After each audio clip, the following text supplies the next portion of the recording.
नमस्कार साथियों, स्वागत है आप सभी का आपके अपने ऑनलाइन इंस्टीट्यूट निशांत ज्ञान के यूट्यूब प्लेटफॉर्म पर। मैं नितिन उपाध्याय स्वागत करता हूं आप सभी का आपके अपने इस वीडियो में। मित्रों, संस्कृत के पंचामृत श्रृंखला में चला रहा था, खास करके डीएलएड के 3rd सेमेस्टर के लिए।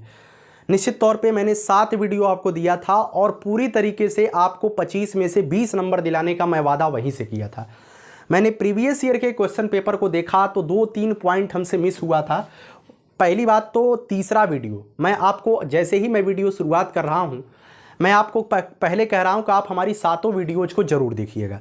7 वीडियोज जो पंचामृत श्रृंखला के नाम से डीएलएड 3rd सेमेस्टर को लेकर के स्पेशल मैंने आपको पढ़ाया है, उस वीडियोज को आपको जरूर देखना। और उस वीडियोज में जो जो मैंने आपसे कहा है होमवर्क के तौर पर आपको उसे करना है। तीसरी वीडियोज 100% आपको देखना है। उसी तीसरी वीडियोज में इस कंटेंट को ऐड कर लीजिएगा जो मैं आज आपको देने वाला हूं। निश्चित तौर पे मैं नहीं मैं संस्कृत का ज्ञाता हूं, ना ही मैं आपसे उम्मीद करता हूं कि आपको संस्कृत का ज्ञाता बनना है, क्योंकि आपको परीक्षा क्रैक करना है और आपको एक सीधी सी नौकरी ले लेनी है बस, ठीक है। क्योंकि ज्ञाता बनने का अभी फिलहाल मेरा कोई औचित्य यहाँ पर नहीं है, ना ही मैं संस्कृत का कोई विशेषज्ञ हूँ। बस आपके प्रेम की वजह से मैं संस्कृत या अन्य सब्जेक्ट जो मुझे बिल्कुल भी ज़्यादा नॉलेज नहीं होता है, फिर भी मैं उसे आसान करके आप तक पहुंचाने का प्रयास करता हूं। बस यह आपका समर्थन और प्रेम हमें जो है ऐसा करने के लिए प्रेरित करता है, ठीक है। तो आज के वीडियोज को शुरू करने से पहले आपको मैं कहता हूं कि आप जा करके पंचामृत श्रृंखला की जो मैं प्लेलिस्ट कमेंट मतलब डिस्क्रिप्शन बॉक्स में दे रहा हूं, उस डिस्क्रिप्शन बॉक्स से तीसरे वीडियोज को जरूर देखिएगा, कारक चिन्ह को कैसे पहचाने। मित्रों, कोई भी सेंटेंस दिया होगा, निश्चित तौर पे बहुत बेसिक सा मतलब कि एक टॉपिक मतलब एक वर्ड, क्या उसे कहते हैं यार, एक वाक्य आपको दिया रहेगा, ठीक। एक वाक्य, बेसिक सा वाक्य दिया रहेगा और उसमें से कहेगा कि निम्नलिखित में से पहचानो कौन सी विभक्ति है या कौन सा कारक है, ठीक है। तो आप कैसे पहचानेंगे उसमें मैंने ट्रिक बताया है। उसी ट्रिक के माध्यम से एक रूप मैंने बताया है और उस रूप के माध्यम से मैंने आपको विभक्ति पहचानने की कारण मतलब ट्रिक बता दिया है। वैसे ही आप विभक्ति पहचान करके 1 नंबर में क्वेश्चन आपकी परीक्षा में आ सकता है। आज जो है कभी कभी सूत्र पूछ लेता है कि सूत्र में कौन सी विभक्ति है, ठीक है। या आपसे कहेगा कुभया परितः समया निक्सा हा प्रतियोगी अपि, इसमें कौन सी विभक्ति होती है या कौन सा कारक होता है। सूत्र दे करके आपसे विभक्ति पूछा गया है, या आपसे ऐसे सब्जेक्ट में मतलब ऐसे कोई वाक्य दे दिया है और उसमें कहा गया है निम्नलिखित में से कौन सा विभक्ति है, इसे सूत्र सहित लिख दीजिए। सूत्र सहित लिख देना है तो आपको 2 नंबर में सवाल आ सकता है। आज जो है मैंने 3-4 सूत्र लिया है, ज्यादा नहीं, इसमें बहुत ज्यादा चीजें, बहुत ज्यादा कंटेंट है, लेकिन आपके डीएलएड के हिसाब से जो इंपॉर्टेंट है मैंने वही लिया है, ठीक। चलिए इस वीडियो की शुरुआत करते हैं। इस वीडियो से पहले मैं आपसे जरूर कहूंगा, अगर आप चैनल पे नए हैं चैनल को सब्सक्राइब करिएगा और वीडियो पसंद आती है तो वीडियो को लाइक करके एक छोटा सा कमेंट आप हमारे लिए लिख सकते हैं। देखिए, सबसे पहली बात मैं आपको बताता हूं क्लास की शुरुआत में, अगर आपसे पूछा जाए कि संस्कृत में कितने कारक होते हैं तो आपको डायरेक्ट बताना है संस्कृत में 6 कारक होते हैं। कौन कौन सा? कर्ता कर्म करणम च संप्रदानम तथैव च अपादानाधिकरणे इति कारकाण खट। संस्कृत में कारक अगर आपसे पूछा जाए तो कारकों की संख्या 6 होती है, और अगर विभक्ति पूछी जाए संस्कृत में तो विभक्ति की संख्या 7 होती है, ठीक है। 6 कारक होते हैं और 7 विभक्ति होती है, इस बात को ध्यान रखिएगा, ठीक है। अब आपको तो इतना जरूर पता होगा, कर्ता कारक का चिन्ह ने होता है, कर्म कारक का चिन्ह को होता है, करण कारक का चिन्ह से होता है, मतलब अलग जो भी होता है, जो नॉर्मल बेसिक चीजें हैं मैंने आपको पढ़ाया है और आपको पता भी होगा, ठीक। इसे मैं बताने वाला नहीं हूं। देखिए, कर्ता कारक में बेसिक सा पॉइंट है, इसका जो चिन्ह होता है ने होता है, मैंने लिखा है जो कार्य को करने वाला होता है, ठीक है। जो कार्य को करने वाला होता है, बेसिक सा हम उसे कर्ता बोल देते हैं, जो कार्य को करता है। तो अगर आपसे कहा जाए सह पठति, इसमें कौन सा कारक है तो निश्चित तौर पे आप बता लेंगे कर्ता कारक। इसमें कोई सूत्र नहीं है। अहम गृहम गच्छामि, मैं विद्यालय जाता हूं, इसमें कौन सी कारक है तो निश्चित तौर पे आप बता ले जाएंगे कर्ता कारक है भैया, प्रथमा विभक्ति है, इसमें कुछ बताने की आवश्यकता नहीं है, ना ही इसका कोई डिटेल का सूत्र है। बस आपको इतना जानना है जो व्यक्ति कार्य करता है वो कर्ता कारक होता है, बवाल खत्म, ठीक। द्वितीय जो दूसरा कारक है मित्रों वो होता है कर्म कारक। मित्रों, कर्म कारक का जो बेसिक सा चिन्ह होता है, जिसे आप बचपन से पढ़ते आ रहे हैं, इसका चिन्ह होता है को, ठीक है। अगर कर्म कारक की पहचान करें तो कर्ता का जो विशेष प्रभाव पड़ता है वो कर्म पर ही पड़ता है, उसे ही कर्म कारक बोलते हैं। निश्चित तौर पे जैसे कहते हैं कि वह पत्र लिखता है, मैंने कहा कि वह पत्र लिखता है, तो आपसे अगर मैं पूछूं कि इसमें कौन सा कारक है, सह पत्रम लिखति, तो निश्चित तौर पे आप बताएंगे कि इसमें जो है कर्म कारक है। कैसे? क्योंकि जो पत्र है वो कर्म कारक ही है, क्योंकि कर्ता जो कर रहा है होगा। लेकिन आपको ये सूत्र पता होना चाहिए, उभयः परितः समया निक्सा हा प्रतियोगी अपि द्वितीया। अब आपको याद कैसे होगा? ये याद करने का प्रयास आप ऐसे करिएगा, उभयः परितः समया निक्सा हा प्रतियोगी अपि, इसे याद करना ही पड़ेगा, इसके अलावा इसका कोई विकल्प नहीं है। मैंने द्वितीय कारक कैसे, मतलब द्वितीय विभक्ति कैसे पहचानेंगे, कर्म कारक कैसे पहचानेंगे, मैंने आपको पढ़ाया है, उस वीडियो को देखे होंगे। इसमें अगर किसी भी वाक्य में उभयः शब्द आ जाता है तो निश्चित तौर पे आप तुरंत वहां पर जो है द्वितीय विभक्ति लिख देंगे, कर्म कारक लिख देंगे। उभय माने होता है दोनों तरफ, परितः माने होता है चारों तरफ, समया माने होता है समीप, निक्सा माने होता है निकट, हा और प्रति इसका मतलब होता है की तरफ, इसका मतलब होता है की तरफ। उभया माने दोनों तरफ, आप लिख लीजिएगा। परितः माने चारों तरफ, समया माने समीप, निक्सा माने निकट, हा और प्रति का मतलब होता है की तरफ। ठीक है, तो इसके योग में जो है द्वितीय कारक होता है, द्वितीय विभक्ति होती है। अगर आपसे पूछ लिया जाए कि विद्यालय अभितः वृक्षाः सन्ति, इसमें कौन सा कारक है, तो आप डायरेक्टली उत्तर नहीं दे पाएंगे। लेकिन अगर आपको यह सूत्र पता है, उभयः परितः समया निक्सा हा प्रतियोगी अपि, अर्थात विद्यालयः उभयः वृक्षाः सन्ति, अर्थात विद्यालय के दोनों तरफ वृक्ष हैं।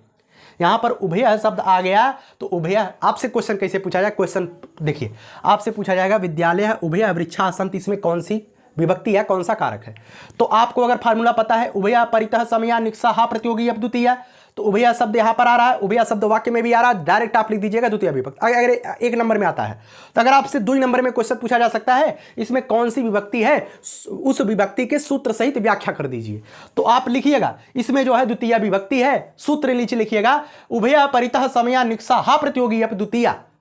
तो नीचे लिखिएगा, चूंकि उभयः शब्द जिस भी वाक्य में आता है वहां पर द्वितीय विभक्ति होता है, इस तरीके से विद्यालय उभयः वृक्षाः सन्ति, इसमें भी उभयः शब्द आ रहा है, अर्थात इसमें जो है द्वितीय विभक्ति है, कर्म कारक है। ठीक, ज्यादा बताऊंगा तो आपके दिमाग से उतरेगा, निश्चित तौर पे मुझे भी पता है, क्योंकि उतना ही आपको पढ़ना है जितना आपके परीक्षा में आ जाए। आगे बात करते हैं, पर्यटकः मरुदेशं प्रतिगच्छति। पर्यटकः मरुदेशं प्रतिगच्छति, इसका हिंदी मीनिंग होगा पर्यटक मरुस्थल की तरफ जाते हैं। प्रति शब्द आ रहा है, आपसे क्वेश्चन कैसे किया जाएगा, देखिए कर्म कारक और संप्रदान कारक, यहीं से आपसे क्वेश्चन किया जाएगा। सूत्र वाला जो क्वेश्चन किया जाएगा कर्म कारक से किया जाएगा, और मतलब करण कारक से किया जाएगा और संप्रदान कारक से किया जाएगा। यही 3 कारक के जो सूत्र मैंने लिखे उसे ही आपको याद करना है। देखिए, पर्यटकः मरुदेशं प्रतिगच्छति, पर्यटक मरुदेश अर्थात मरुस्थल की तरफ जाते हैं। यहां पर प्रति शब्द आ गया, आपसे क्वेश्चन किया जाएगा इसमें कौन सा कारक है, सूत्र सहित व्याख्या कर दीजिए। तो सूत्र आपको लिखना है, उभयः परितः समया निक्सा हा प्रतियोगी अपि द्वितीय कारक। द्वितीय कारक मैं बोल दे रहा हूं, द्वितीय विभक्ति होती है।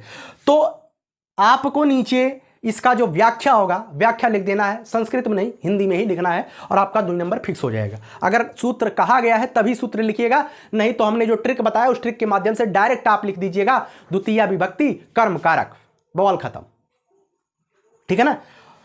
तो अगर सूत्र की व्याख्या करने के लिए कहेगा तो आपको ये लिखना ही पड़ेगा, और निश्चित तौर पर आपके तृतीय सेमेस्टर में सूत्र की व्याख्या से एक आध सवाल पूछा जा सकता है, इस वजह से मैं ये वीडियो लाया हूं।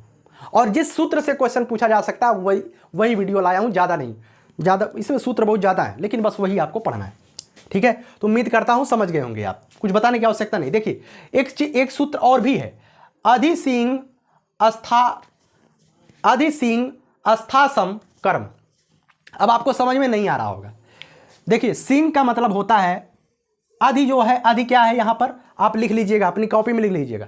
अधि का मतलब होता है उपसर्ग, क्योंकि आपको व्याख्या जो है हिंदी में करनी है, हमारे पास डिजिटल बोर्ड या ऐसी कोई व्यवस्था नहीं तो मैं लिख के देता। अधि का मतलब होता है अधि उपसर्ग है। ठीक है, सिंह मतलब सोना, शयन करना, सोना। ठीक है, और आस्था माने होता है स्थान ग्रहण करना, आस्था माने स्थान ग्रहण करना। ठीक है, सिंह मतलब सोना, आस्था माने स्थान ग्रहण करना या स्थापित होना। ठीक है, लिख लीजिएगा। और अधि मतलब उपसर्ग, शयन मतलब शयन, सोने के पहले, सोने वाले शब्द के पहले अगर अधि उपसर्ग आ जाए, और बैठने वाले शब्द से पहले अगर अधि उपसर्ग आ जाए। समझ गए ना? लिख लीजिएगा सूत्र अधि सिंह अस्थासम कर्म। उसके आगे लिखिएगा सोने वाले शब्द से पहले अर्थात शयन शब्द से पहले अगर अधि उपसर्ग आ जाए, और अस्था अर्थात बैठने वाले या स्थित होने वाले शब्द से पहले अगर अधि उपसर्ग आ जाए तो यहां पर जो है कर्म कारक होता है। उदाहरण देख लीजिए, उदाहरण है वट वृक्ष विद्यालयम अधितिष्ठत। वट वृक्ष विद्यालयम अधितिष्ठति, इसमें कौन सा कारक है? तो निश्चित तौर पे अगर आपने हमारी ट्रिक वाली वीडियो देखा होगा, बालका बालको बालका बालकम, बालकम यहां पे आ गया, डायरेक्टली आप तुरंत बता दीजिएगा इसमें जो है द्वितीय विभक्ति है, कर्म कारक है। लेकिन आपको अगर सूत्र पूछ लिया जाए तो सूत्र ऐसे लिख लीजिएगा अधि सिंह अस्थासम कर्म है, क्योंकि देखिए यहां पर तिष्ठति जो है इसका अर्थ क्या है? वट वृक्ष विद्यालयम अधितिष्ठति, अर्थात वट वृक्ष विद्यालय में स्थित है, वट वृक्ष विद्यालय में स्थित है, इसका अर्थ है। तो निश्चित तौर पे आपको सूत्र लिख देना है, और लिख देना है कि तिष्ठति, ये जो है स्थित शब्द के पहले अगर अधि उपसर्ग आ जाता है तो अधि सिंह अस्थासम कर्म के सूत्र के अनुसार इसमें जो है द्वितीय विभक्ति है और कर्म कारक है। तो उम्मीद है कि आप समझ गए हैं, इसमें कुछ ज्यादा बताने की आवश्यकता नहीं है। अगर देखिए करण कारक में मात्र आपसे यही फार्मूला पूछा जाएगा और कोई फार्मूला आपकी परीक्षा में नहीं आएगा, यही फार्मूला कर्म कारक में पूछा जाएगा। एनांग विकारा, करण कारक में अगर किसी भी वाक्य में किसी अंग में विकार उत्पन्न हो रहा है, किसी अंग में विकार से संबंधित कोई वाक्य दिया गया है, तो वहां पर जो है करण कारक होता है। ये एनांग विकार है, अर्थात अगर अंग में किसी अंग में विकार है तो निश्चित तौर पे जो वाक्य बनेगा वो करण कारक से बनेगा। जैसे सा पादेन खंजह, वह पैर से लंगड़ा है, वह सा पादेन खंजह, वह पैर से लंगड़ी है। सातेता ये जो है स्त्रीलिंग में चलता है, सहतौते पुल्लिंग में चलता है। तो सा पादेन खंजह इसका मतलब वह पैर से लंगड़ी है। पादेन यहां पर आप अगर हमारे ट्रिक को पहचानेंगे तो बालका बालको बालका, बालकम बालको बालका, बालकेन, बालकेन जो है तृतीय विभक्ति में आता है, डायरेक्ट आप करण कारक लगा देंगे। लेकिन अगर आपसे पूछ लिया जाए भाई सूत्र लिख दीजिए, सूत्र आप लिख लीजिएगा एनांग विकार है। जहां पर अंग में विकार आता है, जहां पर अंग में विकार से संबंधित वाक्य में शब्द दिया रहता है, वहां पर तृतीय विभक्ति होती है। और पादेन खंजा अर्थात वह पैर से लंगड़ी है, अर्थात यहां पर जो है तृतीय विभक्ति होगी। स नयनेन खंज, वह आंख से टेढ़ी है। ठीक, चलिए आगे बात करते हैं।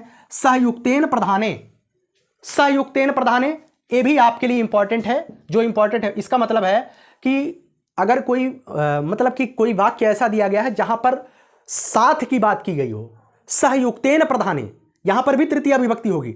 सहयुक्तेन प्रधाने अर्थात कहीं पर किसी भी वाक्य में अगर साथ की बात की गई है, साथ वाले शब्द में कौन कौन सा आएगा? सह साकम समम सार्थम, सह साकम समम सार्थम। साथ वाले शब्द में यही 4 शब्द आपको देखने को मिलेंगे। कौन कौन से? सह साकम समम सार्थम। इसमें कौन सी विभक्ति हो जाएगी? इसमें जो है तृतीय विभक्ति हो जाएगी। ठीक है, तो जैसे मैंने यहां पर एक उदाहरण भी लिया है, नितिन पिता सह आपणम गच्छति, अर्थात मैंने अपना नाम लिखा है, नितिन पिता के साथ विद्यालय जाता है।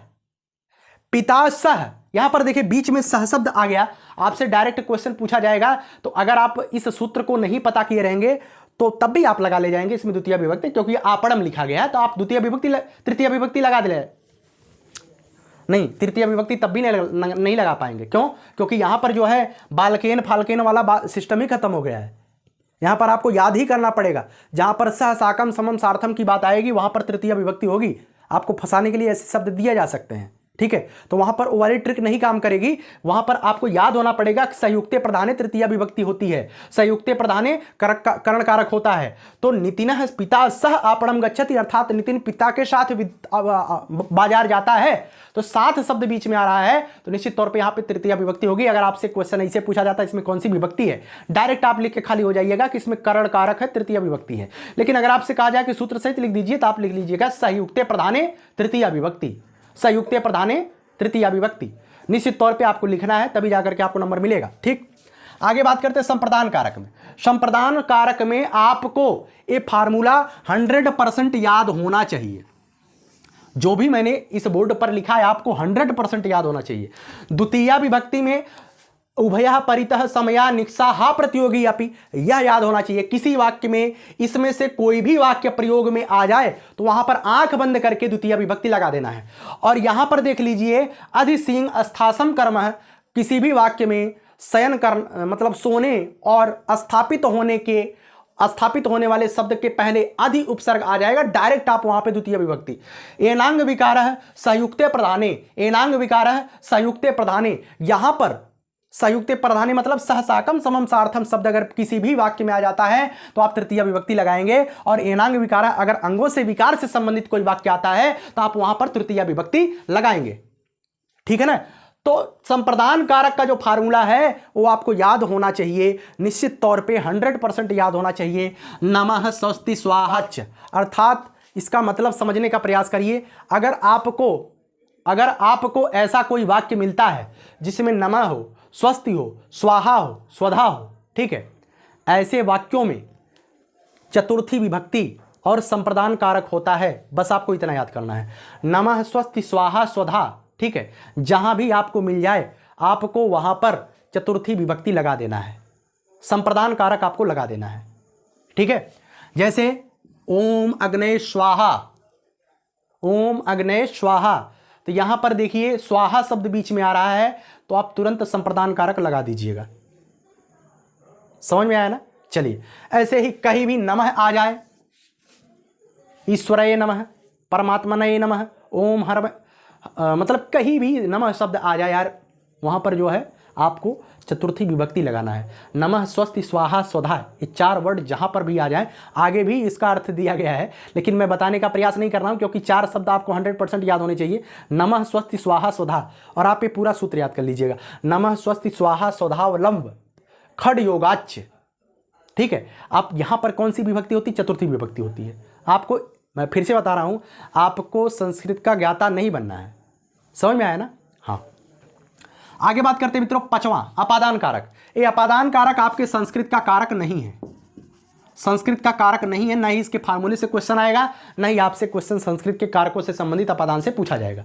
ये जो अधिकरण है ये आपके संस्कृत का कारक है।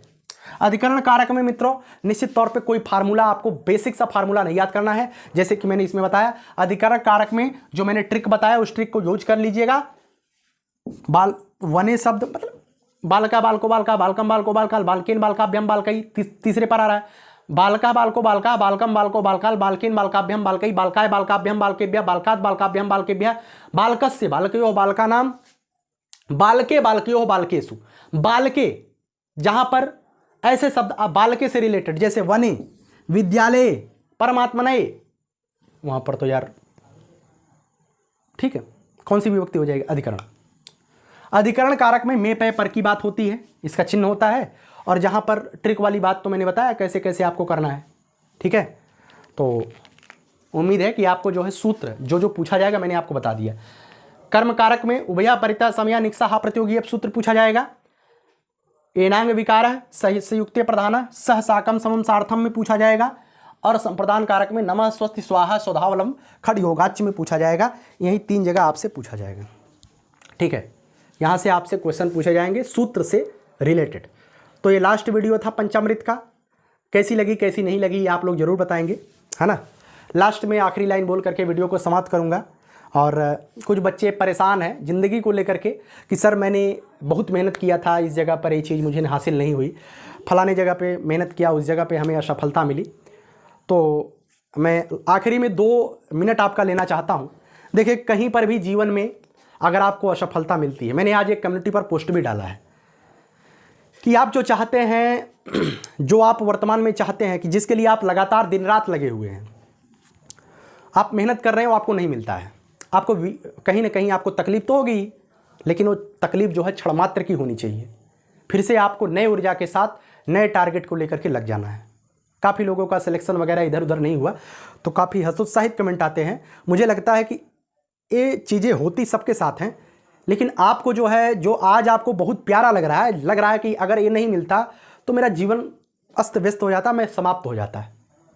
ऐसा विचार रखने की आवश्यकता नहीं है, क्योंकि मिलेगा आपको वही जो आपके ऊपर सूट करेगा। ठीक है, अगर आपको लिखा है कि आप एसडीएम बनोगे तो निश्चित तौर पे आप मेहनत करोगे, ईमानदारी से प्रयास करोगे, तो आज टीचर तो आप बनोगे ही बनोगे, 100% बनोगे, इसमें कोई शक नहीं है। लेकिन आने वाले समय में आप एसडीएम भी बनोगे, क्योंकि आपके ऊपर सूट कर रहा है। आपकी मतलब कि सोचने से पहले ऊपर वाला आपके लिए बेहतर सोच के रखा है। ये हर एक जगह पे लागू होती है, ठीक है। मैं स्टेटस पे लगाता हूँ इंस्टाग्राम वाले पर, सब दगाबाज है यहाँ पे, है ना। एक बाबा हैं, बहुत अच्छे बाबा हैं, प्रेमानंद जी महाराज, वो बहुत अच्छा वर्ड बोलते हैं। मुझे उसमें से एक वर्ड बहुत अच्छी लगती है जो मैं आप तक शेयर करता हूँ। सब दगाबाज है यहाँ पे। आज भोगो, आज कोई भोग आप कर रहे हो, भोग की इच्छा नष्ट नहीं होती, लगातार भोग चलता रहेगा। आपका शरीर है, शरीर को प्रेम करो, खिलाओ पिलाओ, दुलार करो। एक दिन यह शरीर आपको धोखा दे देगा। धोखा देने का मतलब एक दिन शरीर दगाबाजी कर जाएगा, आपका पूरे की पूरी इच्छाएं यहीं धरी रह जाएंगे और शरीर आपको छोड़ देगा। आप किसी के काम आ रहे हैं वर्तमान के समय में, जैसे मैं आपके लिए काम कर रहा हूं, तो निश्चित तौर पे आज मुझे आप याद कर रहे हैं। ये बात 100% सही है, मैं किसी गलत उद्देश्य से नहीं बोल रहा हूं। 100% मैं आपके लिए काम कर रहा हूं, आपके हित के निमित्त काम कर रहा हूं, तो आज आप नितिन उपाध्याय को पहचान रहे हैं। जिस दिन मैं काम करना बंद कर दिया, आपके हित के निमित्त काम करना बंद कर दिया, उस दिन आप हमें पहचानोगे भी नहीं। कहीं पर आप देखोगे तो आपको समझ में भी नहीं आएगा कि इस टीचर ने या इस व्यक्ति ने हमारे साथ बेहतर किया था कभी, ठीक है। जब तक आप किसी के काम है तब तक आप, जब तक आप किसी के काबिल हैं तब तक आपका उससे काम है। जिस दिन आपकी उसकी स्वार्थ की सिद्धि हो गई, जिसके लिए वह आपसे जुड़ा था उसकी पूर्ति हो गई, उस दिन के बाद वह आपसे पहचानेगा नहीं। ये दगाबाजी है, अर्थात पूरा जीवन ही दगाबाजी पर चलता है, स्वार्थता पर चलता है। इसे समझने का प्रयास करिए, है ना। चलिए ज़्यादा बातें नहीं करूँगा, क्योंकि ज़्यादा लोग कहते हैं बहुत ज़्यादा आप बोलते हो। ये सारी चीज़ें जो है चलती हैं जीवन में, परेशान होने की आवश्यकता नहीं है। आखिरी लाइन बोल करके वीडियो को समाप्त कर रहा हूं। यही जज्बा रहा तो मुश्किलों का हल भी निकलेगा, जमी बंजर हुई तो क्या वहीं से जल भी निकलेगा। न हो मायूस न घबराई अंधेरे से मेरे साथी, इन्हीं रातों के दामन से सुनहरा कल भी निकलेगा। कौन आ रहा है, कौन जा रहा है, क्या मिल रहा है, क्या नहीं मिल रहा है, इससे आपको मतलब नहीं होना चाहिए। आपका टारगेट से मतलब होना चाहिए। 100% जिस दिन आप काबिल हो जाओगे, जिस दिन आपका टारगेट कंप्लीट हो जाएगा, उस दिन आपके बारे में गलत धारणाएं रखने वाले के विचार भी आपके प्रति नरम हो जाएंगे, आपके प्रति लहजा उनका बराबर हो जाएगा और बेहतरीन तरीके से आपसे बातचीत करेंगे। तो आपको परेशान होने की आवश्यकता नहीं, सब कुछ मिलेगी इस जहां में, 100% मिलेगा। चलिए बहुत बहुत धन्यवाद। जय हिंद, जय भारत।